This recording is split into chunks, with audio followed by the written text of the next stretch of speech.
struggle in the 90s to move forward. I mean, we're also talking about guys from this era who would struggle. Like Draymond Green would struggle in the 90s. He would get destroyed in the 90s. Oh, he would absolutely get destroyed. Absolutely not. Why do you think that? Well, number one, he's a big, and he would have to play on the block against bigs, and there's no big that he could cover. None. In terms of him being able to shoot the ball, that wouldn't be the offense. There's no big that he could cover in the 90s. None of those big guys. He's guarded fours, not fives. Yes, he can. Okay, so let's talk about let's talk about it. Let's talk about it. I think yeah. Go ahead. Go ahead. He couldn't guard Malone. Okay. Not just Malone. He couldn't guard Barkley. And Malone was the 4. Yeah, he couldn't guard Malone. He couldn't guard Malone. He couldn't guard Barkley. He couldn't guard guys like Buck Williams. He'd have a really difficult time with guys like that because he's undersized. Not only is he undersized, at the 4 spot, being a dirty work guy, because Tim Duncan and Malone and Barkley, what they did was they expanded the offense. So you run the offense through them. That means that Draymond Green is going to have to score. So he's very limited as an offensive player, not an offensive player, as a scorer. So he couldn't score. So he would, and add that to the fact that he's only 6'6". He isn't Barkley. He isn't that good. So because of that, as much as those guys in the 90s would struggle, I can take a bunch of guys from today who do what they do and would struggle in the 90s too. So I have to strongly disagree with you on that Draymond Green take. Draymond Green, let's not forget, in 2016 is a bucket. I mean, not only can he get to the rim, he can also hit the mid-range. He can also hit the three-point line. Draymond Green, at his peak of offense, was scoring on one of the best defenses inside the league. On top of that, Draymond Green, the thing about Draymond Green is this. If you put him back inside the 90s, Draymond Green was never known for his size. He's strong, and then on top of that, he has fast hands. Draymond Green, bro, is a very high IQ defensive player. I mean, a high defensive IQ player inside of today's league. So imagine how he would pick apart the big men in the 90s that's not really making the moves as guys. That's not making you don't got like Hakeem that's making like legit great moves with footwork for the most part. All these other big men inside the league are very, very slow on their feet. You know what I'm saying? They're slow. They can't move. You know what I'm saying? Their drop stats are slow. I feel like Draymond Green can honestly check any big man inside the 90s other than Hakeem. We're being honest with you, like, because Draymond Green is just a very smart defensive player. Like, so look, he's cooking, man. He's cooking, man. Hey, look. So look, Draymond Green, like, it's not about the big man. It's about how Draymond Green will position itself to guard them. So Draymond Green will understand to front them. You know what I'm saying? He will understand like their body, how positioning on the floor. So Draymond Green, you mean like fronting like 7 foot? Yeah, absolutely. Absolutely. So like yes. in the mid block, you got Draymond Green fronting. Yes.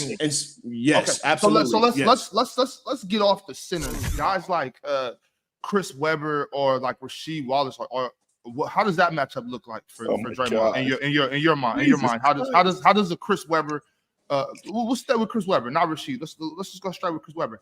How was the Chris Webber type matchup with Draymond Green? Is he locking Chris Webber too? I think Draymond Green can do actually a great job on Chris Webber. If we're being honest with you guys, yes. With that being said, I respect Draymond Green's defense. I don't think he's far from a slouch. He's one of the best defenders of his generation. Oh yeah, without question. I just want to know how he matches up against these bigger post players, bigger 4 men like Chris Webber that's really running the floor, really attacking the rim, passing, dunking, shooting the mid-range jump shot, more aggressive at the rim. How does that look?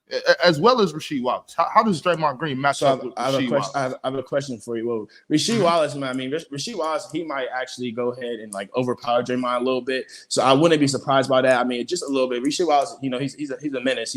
He got strength. But the thing about, I have a question for you is that Draymond Green had to guard LeBron James. Is Chris Webber in any type of category of LeBron James? LeBron James is stronger than Chris Webber. He's faster. Yep. He's more athletic. He can get to the rim better. He can shoot better. LeBron can literally do everything better than Chris Webber. So, I mean, for the simple fact of that, if Draymond can guard that. Let's try. Look, first, Dion. Let's try to do this without bringing LeBron James into everything. No, let's bring LeBron James into it. Let's not. The reason why. First of all, Draymond has never locked LeBron James. Never.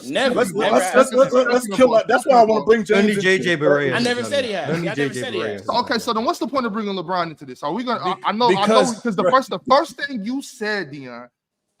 I make sure to let everybody know LeBron's the GOAT. I know what you're doing right here. This is not the time. This is not the time for LeBron James propaganda. I want to talk about Chris Webber. The sad part is Rasheed Wallace and Draymond Green. You can't talk about NBA history. I don't care what I bring up. You can't talk about NBA history without mentioning this guy in the background. Right, so sure. he's going to be part of the conversation because why not? Because he's played against 70. What that got to do with anything? LeBron's played against 75% of the league, so I can use him as an example to show you what's going on because it's a majority of every player played against him. So, for instance, Draymond Green had to stop LeBron James. He did a horrible job at it because LeBron's LeBron. But the thing is, bro, with him being able to see that type of high IQ, that type of great player as LeBron James, if you put him against Chris Webber, bro, he's going to figure him out. I'm sorry. I mean, he's not. Chris Webber is nowhere near LeBron. So your evidence of Draymond figuring it out is against because he did the bar. I'm bar is LeBron James. I'm cool. That's the bar, Mars. I'm Let's go. You know, Mars. That's the bar. LeBron James. That's the bar. Wait. So the evidence for Draymond figuring it out is that he didn't figure it out against LeBron. Yes, exactly. Yeah. He got cooked by LeBron. So then why did you use the play he didn't figure out?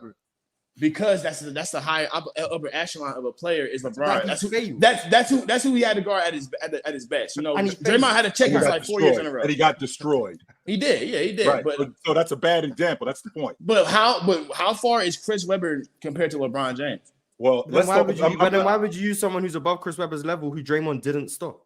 Because we have seen Draymond have some key stops on LeBron. Like we have seen that. You're not going to stop LeBron James. You know what I'm saying? But like, but the way JJ Barea, JJ didn't check LeBron either. But the problem is I have with it is that Draymond Green, bro, like you guys feel like you guys are underestimating that like, he can guard from like literally from 2 to 5. I mean, he can slide his feet. He's strong. I don't think you have a problem with Chris Webber. I'm sorry. So I'm going to why does Anthony Davis cook him? Why does Anthony Davis cook him? Anthony Davis destroys. Why does Anthony Davis destroy? In fact, that's the main reason. Don't make your face like that because that's the main reason why the Lakers end up beating the Golden State Warriors because of that mismatch right there. Yes. That specific mismatch.